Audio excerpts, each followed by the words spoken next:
Welcome to SDH's coverage of everything going on in USL Championship. Time to catch up with your semifinals and get you ready for the final. Before we go forward, let's go backward. Get you through the two semifinals. Let's start with the one on the East Coast in the Eastern Conference. Packed house. Lynn Family Stadium, Tampa Bay and Lou City. Here's your highlights courtesy of our friends at ESPN Plus, the USL Championship and YouTube. The Eastern Conference Final is underway. It is a rematch of a rematch. It's the Rowdies and Louisville City from Lynn Family Stadium in Kentucky. Leaque. Ahead to Antley. Antley crossing. It's in, but it's off. He's walking this tight rope on the near touchline. I mean, that's hard, but you look up. If I'm having to guess, I'm all season long. Good diagonal. Omby, brilliant. Cut back. Got by Delgard. Leading. Harris. Tight angle. Bruno! Salvages the moment as it briskly came off his fingers. He doesn't get all of it. Watch the backside of this for Wilson Harris. He had a quick peek over his shoulder, recognized that the Tosha's on a yellow card. He had support back there. Bone is tussling. Yellow card's out. Referee's pulling a red. Don't agree with that one, but on the backside of it, as he's arguing for a card, Omby gets into it. Omby doesn't like the call, and that's when it ensues. Lewis Hilton has targeted Corbin Bone. Omby does him a favor because he actually pushes towards Lewis Hilton. Bone bumps in and then Bone goes for it. Say whatever you want. You cannot put your hands up around the face or neck of another player. They're pinging it around, but they're all occupying the same space. This is what I was talking about earlier. Harris and Antley are on top of each other. More importantly, they're marked. Well, there's Harris finally breaking free. Harris, big rebound. Fundes came out and got it. To go beat someone, that's exactly what it does. Love the explosion of speed. And even though he keeps it on his right foot, he's still challenging that half space. There was a yellow card. We are going to extra time in the Eastern Conference Final. Some would argue it was entirely based off of key passes and assists. And he was the dominant set-piece taker of that team. Jimenez delivers, skims free. Winder trying to get a piece. Winder! Elijah Winder does it again!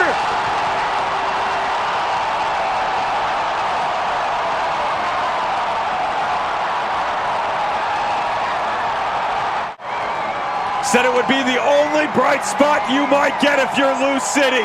Gotta clear this ball if you're the Rowdies. Plenty of numbers, the attacking options galore, but as this thing drops down, you just gotta be better. They have struggled all night on the other end of the field. It's Leaque, it's Dos Santos, it's a multitude of players that have an opportunity to clear this off. Trying to get by Masoso. Hilton. Try the other end. Leaque. Closed by Winder. Seeking Harris. Harris crossing and Kazaiah. We've seen, but I told you just got to go beat a player. It's an excellent run. Even better ball, though. As Harris cuts it back across, it's near impossible from Lucky M. Kazaiah, but the dying embers of this Eastern Conference Final. Dos Santos banged off a Winder. Louisville wins the third of the trilogy. They're going to their first championship final since 2019. Then to the flip side, in the Western Conference, everything was going through Toyota Stadium in San Antonio. Colorado Springs got to visit.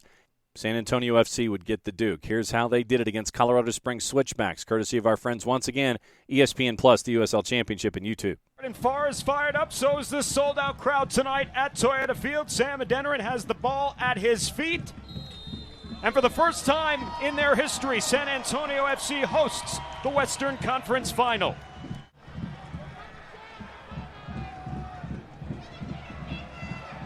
Pressure building here in San Antonio FC. Will win an opportunity, but it's turned wide by Sam Adeniran on the edge of the box. This match has already featured fireworks in the early goings. Connor Maloney in the middle of the park, and he'll spin out of the tackle of Echeverria.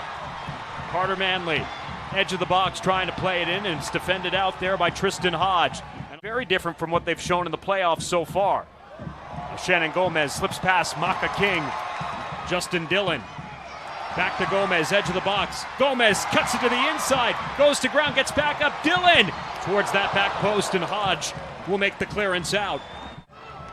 Jasser Kamiri will spot Santiago Patino. Patino settles, tries to turn, and it's blocked back to the outside as Cam Lindley directs back out. Manley will put it out wide. Patino into the box. Maloney with it on his feet and puts it in! Connor Maloney! He puts SAFC on the board 23 minutes into the match! Chance himself and then putting in a great ball. But what a finish from Maloney, and I mean, I think that's his first goal. What a time to score. It is Connor Maloney's first professional goal. San Antonio FC conceded 9 corners last Friday against Oakland, but defended him so well it didn't seem like they minded giving those up. This is well set up for Cam Lindley, and it's redirected wide as it was headed towards frame. But it failed to score before halftime. We'll feel good about generating something, at the very least a positive momentum before going to the locker room. Flicked on, and it lands harmlessly here to Jordan Farr. Almost hate it as if they're looking for that perfect pass and that perfect service into the box, and it's just nowhere to be found. In the meantime, it's Sam Adeniran the other way. And he bullies over Michael Edwards, able to get it back and give it a go as Caldwell gets fingertips on it to keep it away from goal. Adeniran doesn't quit on this. He turns. He doesn't even need to look where the goal is. And pushing it out wide is Galena. Galena, top of the box. Galena cuts it back, slips it to Anderson, puts it on frame, and a save by Farr. It's the best build-up Colorado Springs has had all night. Running into his space, and the ref's got to be aware of savvy play like that, because, I mean, there's players out there that are really good at drawing that kind of stuff. Here's Hodge, fending off Pirano. Hodge gives it a go wide.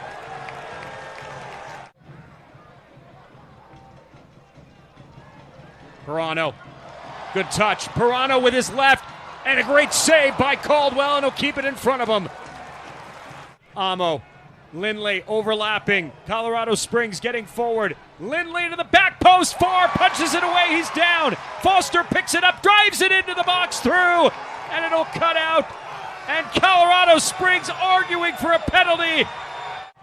Getting 8 forward here and trying to set up for service. And they get one through here inside the box. A shot is over goal. A chance for Anderson on the right side. Had a lot of pace on it. He tried to settle. Across. Brought down by Wheeler. Back out to Foster. Foster into the box through a crowd. And there was no one in a white shirt on the other side to take it.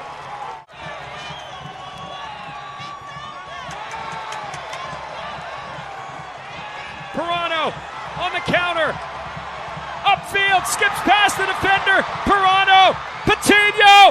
Patino will put San Antonio through.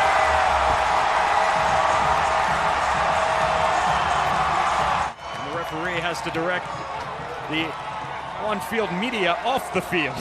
He came on and had to capture the moment as beautiful. Lindley. San Antonio FC, for the first time in their history, will play for the USL Championship crown. Alan Marcina, in year 3, has taken his club to the final dance. So that sets up your final, Sunday, November 13th, 8:30 in the evening, ESPN2, ESPN Deportes, and on the SiriusXM app on SiriusXM FC, channel 157. It is San Antonio FC, top team in the West. Lou City, top team in the East, and it will be at Toyota Stadium. It will be a great atmosphere, 1 versus 1, as San Antonio FC gets to host all the way through. Some news and notes before we go. couple of other things involving New Mexico United. Armando Moreno is joining 3 championship players called up by El Salvador for the international exhibition against Nicaragua on Wednesday, November 16th at the Estadio Nacional de Managua. Colorado Springs Switchback FC's Jairo Henriquez, the Miami FC's Joshua Perez, also named by head coach Hugo Perez in the squad. Moreno returns to La Selecta for the first time since the 2022 World Cup qualifying last October, where he appeared in all 3 of the contests against Panama, Costa Rica, and Mexico. A season-ending injury soon after left Moreno on the sidelines until this past August, where he made a return with New Mexico United. 3 goals, 2 assists, 13 appearances, and it will help New Mexico United return to the postseason for the 3rd time in 4 years. So big news out of New Mexico United dealing with international teams, and also 4 players were named to the Jamaica squad. Pittsburgh Riverhound SC goalkeeper Jamali Waite, joined by the Miami FC Speedy Williams, Lamar Walker, Phoenix Rising FC's Kevon Lambert in the midfield. They are going to face Cameroon next Wednesday in a pre-FIFA 2022 World Cup exhibition in Yaoundé, Cameroon, scheduled to kick off at 10 o'clock Eastern Time. Waite would be in line to make his senior international debut as he earned his 2nd call-up to the Reggae Boys, with the Hounds keeper joined by Waterhouse FC's Kamar Foster in the 19-player squad. Williams will join the camp as one of the more experienced players for the side, 35 appearances for country in his career. Walker had a goal and 4 assists in 22 appearances for Miami this past year. In his 2nd season with the club, 16 prior appearances for Jamaica with 1 goal and 1 assist. Lambert returns to the squad, having been called up alongside Waite for the exhibition against Argentina back in September. 3 goals, 2 assists, 26 appearances in the championship, 58 picks, 20 block shots in his role between midfield and central defense, 18 appearances for Jamaica. So that's your international news. Reminder across the board, SeatGeek and USL have announced a new partnership that will kick in. Preferred ticketing partner of the USL as FC Tulsa, Detroit City, Lexington, Monterey Bay, and Richmond Kickers have now joined SeatGeek's global soccer roster. So the SeatGeek preferred ticketing partner is now the preferred ticketing partner of the USL. And 5 other USL clubs have pre-existing partnerships with SeatGeek: Charleston, Colorado Springs, Hartford, Lou City, and New Mexico United. The USL partnership roster is now at 10 teams with SeatGeek. Before we go, goalkeeper of the year announced, no real surprise, Jordan Farr, championships goalkeeper of the year, career best for the 28-year-old, equaling the league's single-season shutout record, and finished 2nd in the race for Golden Glove, helping San Antonio get the best record in the 2022 regular season and their first trip to the USL Championship final. Second San Antonio FC keeper to claim the award, Diego Restrepo, claimed the award back in the 2017 season. Remember, Farr signed with San Antonio this offseason, having served as a loanee for the club this past postseason after an injury to starter Matt Cardoni saw him get acquired from Indy 11. The run of the Western Conference final under Alan Marcina before they fell in the penalty shootout made a big impression on Farr. He wasn't initially the starter in 2022, but after the early season departure of Christian Bonilla after 3 matches, he jumped on the chance, and he's played at Corbin College in the NAIA and in USL League 2 before Indy prior to the 2018 season. 48% of the ballot for Jordan Farr. Kyle Morton second with 39%. Phoenix Rising's Ben Lunt took third with 12% of the vote. So once again, Jordan Farr is your goalkeeper of the year. Also this week you will learn Defender of the Year, Coach of the Year, Young Player of the Year, and MVP. Those will be announced on Tuesday, Wednesday, and Thursday, November 8, 9, and 10. Once again, reminder, you can follow everything that goes on in the USL Championship at uslchampionship.com. Follow along on social media, on Twitter, on Facebook, and on Instagram. And once again, Sunday night, November 13th, 1-1, West versus East, 8:30 Eastern Time at Toyota Stadium in San Antonio. San Antonio FC hosting Lou City, your USL Championship final on ESPN2, ESPN Deportes, and the SiriusXM app, SiriusXM FC, Channel 157. We will come back one more time after this match is over and put a bow on the entire season of the USL Championship. Thanks for listening along with everything with SDH on USL Championship. We'll do it one more time. Enjoy the final, everybody. Played safe. We'll see you next time.